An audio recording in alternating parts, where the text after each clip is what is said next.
देव कार्य ऐच्छिक है। आप नवरात्रि में व्रत न करें, पूजा न करें तो आपकी बहुत बड़ी कोई हानि नहीं है। पूजा करें तो लाभ है, न करें तो हानि नहीं है। लेकिन श्राद्ध पिता का आ जाए, आप न करें तो बड़ी भारी हानि है। देव कार्य से पितृ कार्य को अत्यंत आवश्यक कार्य कहा गया। पितृ कार्य का त्याग नहीं, वो ऐच्छिक नहीं है, वो आवश्यक है। और बड़ी दुख की बात है कि देव कार्यों में तो लोगों की रुचि जग रही है, पर पितृकर्म में इस समय बहुत घोर उपेक्षा लोग कर रहे हैं। वैसे तो देखिए आचार्य जी, संध्योपासना आवश्यक है कि नहीं द्विजाति मात्र के लिए, पर स्नान के बाद संध्या पीछे, स्नानांग तर्पण पहले। हम गलत बोल रहे हैं तो बताओ, स्नानांग तर्पण पहले है कि नहीं? इसका मतलब संध्योपासन से भी आवश्यक तर्पण है। कितने लोग तर्पण कर रहे हैं? भैया जीते जी तो पिताजी को एक लोटा पानी नहीं पिला सकते, मरे पीछे क्या पिलाएंगे? बड़े बूढ़ों को तो लोग वृद्धाश्रम में भेज रहे हैं, हम तुम्हारी सेवा नहीं कर सकते। उनकी श्रद्धा ही नहीं है। हाँ, मरे पीछे बढ़िया फोटो बनवा के उस पर एक माला लटका देंगे, फिर बड़ी भारी भक्ति दिखाएंगे, अगरबत्ती घुमाएंगे। अरे भैया, मना नहीं करें अगरबत्ती घुमाने को, लेकिन हम कह रहे हैं जीते जी तो उनकी सेवा नहीं की, तुमने उनकी आज्ञा का पालन नहीं किया। अब ये ढोंग काय को कर रहे हो? संतान दुष्ट पितरों के रोष से होती है, वंश नष्ट पितरों के रोष से होता है। भयंकर शरीर में आदि व्याधि भी पितरों के रोष से उत्पन्न होती है। गृहस्थ व्यक्ति को पितृकर्म में प्रमाद नहीं करना चाहिए। किसी भी तीर्थ में जाकर सविधि तर्पण करना चाहिए, श्राद्ध करना चाहिए। अब श्राद्ध तर्पण की योग्यता कैसे होगी? जब आप शिखा सूत्रधारी होंगे, चोटी नहीं है, जनेऊ नहीं है, संध्या नहीं करते, तो आप तर्पण के भी अधिकारी नहीं है, आप श्राद्ध कर्म के भी अधिकारी नहीं।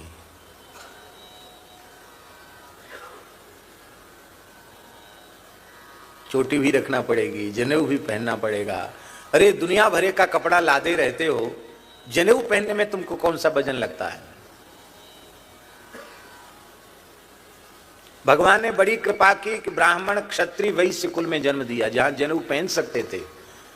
और जिस जाति में जन्म लेकर आप यज्ञोपवीत धारण कर सकते थे, यज्ञोपवीत धारण नहीं किया तो फिर उस जाति में फिर जन्म नहीं मिलेगा, फिर तो अंत्यज कुल में ही पैदा होना पड़ेगा।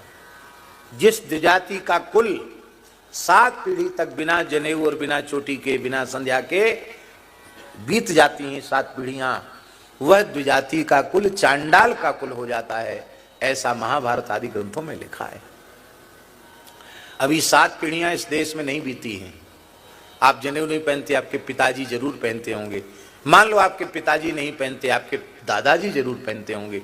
मान लो आपके दादाजी को भी आपने देखा और न पहनते, आपके परदादा अवश्य ही जनेऊ पहनते होंगे, इसमें संदेह नहीं। तो 7 पीढ़ी तो नहीं बीती।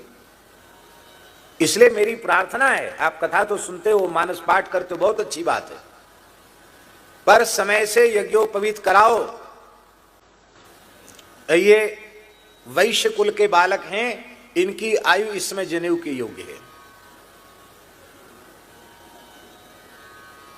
ये शिखा सूत्र के योग्य है, यही आयु, इससे अधिक आयु नहीं। इतनी आयु जरूरी है इस आयु में। 11 वर्ष की आयु तक वैश्य बालक का यज्ञोपवीत हो ही जाना चाहिए। पहन ही नहीं लोग। मनु जी महाराज कह रहे हैं, विशिखा व्युपवीतश्च यत् करोति न तत्कृतम्। बिना शिखा सूत्र के आप जो कुछ कर्मकांड करेंगे वो न किए के बराबर है। चाहे तुम भोले बाबा को जल चढ़ाओ, चाहे कहीं दुनिया में चले जाओ, जो कुछ किया वो न किए के बराबर है। चोटी जरूर रखो, यज्ञोपवीत जरूर धारण करो।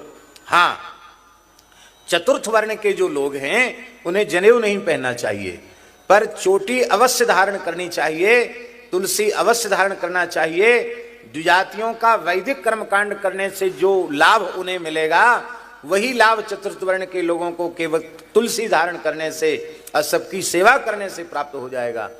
पर उन्हें आग्रह नहीं करना चाहिए कि नहीं हम भी पहनेंगे जनेऊ, क्योंकि शास्त्र में जिसके लिए जो कर्तव्य का निर्देश है वही करना चाहिए, मनमाना नहीं करना चाहिए। जब पूरे कल्याण की गारंटी सबकी है, ब्राह्मण के कल्याण की गारंटी है, चांडाल के भी कल्याण की गारंटी है, यदि वह स्वधर्म का पालन करे तो। जब शास्त्र कल्याण की गारंटी ले रहा है तो आपको हट क्यों है?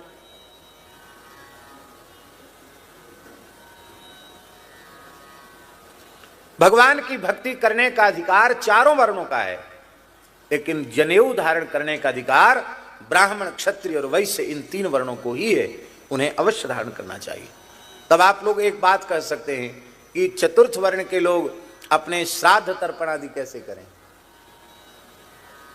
यज्ञोपवीत तो उनके नहीं है, तो समंत्रक तर्पण आदि करने से जो लाभ समंत्रक तर्पण करने से द्विजातियों को होगा वही लाभ अमंत्रक तर्पण करने से चतुर्थ वर्ण के लोगों वो गंगा जमुना जी में नहाकर ये पिताजी का, ये दादाजी का, ये परदादाजी का कह के जल दे देंगे, इतने से ही उनका कल्याण हो जाएगा। केवट ने राम जी के चरण धोए और पितर पार कर, फिर पितरों को पार किया। तो हमारे महाराज जी कहते थे पितरों को कैसे पार किया? बोले कठोता में जिसमें राम जी के चरण धोए थे, दौड़ के केवट गया, कुसा उखाड़ लाया और बोले भैया अब दादा परदादा तो जिंदे हैं ना, सबको चरणामृत दे दें, गंगा जी का जल तो है ही है। तो कुसा डुबा डुबा करके ये पिताजी का, ये दादाजी का, ये परदादाजी का, ये परदादाजी के परदादाजी का, ये मामा जी का, ये नाना जी का, ये काका जी का, ये ताऊ जी का, ये फूफा जी का, ये मौसा जी का, जितने नाते रिश्ते उसको याद आए सबको उसने दे दिया और सबके सब चतुर्भुज होकर वैकुंठ चले गए। बोलो भक्त वत्सल भगवान की। जनेऊ जरूर पहनो, नहीं पहनते हुए ठीक बात नहीं है। अब फिर बड़े धर्मात्मा बनते हो, फिर कहते हो महाराज हमने तो बहुत पाठ पूजा की, हमें कोई फायदा नहीं हुआ। अरे फायदा कैसे होगा? मनु महाराज कह रहे हैं बिना चोटी जनेऊ के जो करो वो न किए के बराबर है, तो आप कर रहे हो, उसका फल कैसे आपको मिलेगा? आप चोटी रखो, आप कहेंगे कि अरे चोटी तो अलग से दिखाई पड़ेगी, खराब लगेगी। अभी एक फैशन चली है,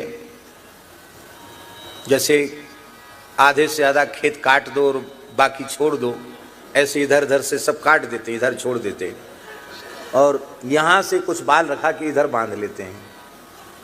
अरे भैया हाथ जोड़ के प्रार्थना, थोड़ा इधर से और छील दो, इतनी चोटी कितनी अच्छी लगेगी। लेकिन इसके लिए जरूरी है किसी सिनेमा वाले एक्टर का ऐसा करना। ऋषियों का अनुकरण नहीं करेंगे। यहां क्या कह रहे हैं? चारणा चरिते पथि, क्या चारणा चारयंती धर्मान इति चारणा।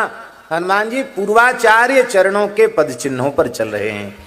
आपको यदि भगवत प्राप्ति करनी है, श्री किशोरी जी के चरण कमल प्राप्त करने हैं, तो पूर्वाचार्यों के चरण चिन्हों पर आपको चलना पड़ेगा।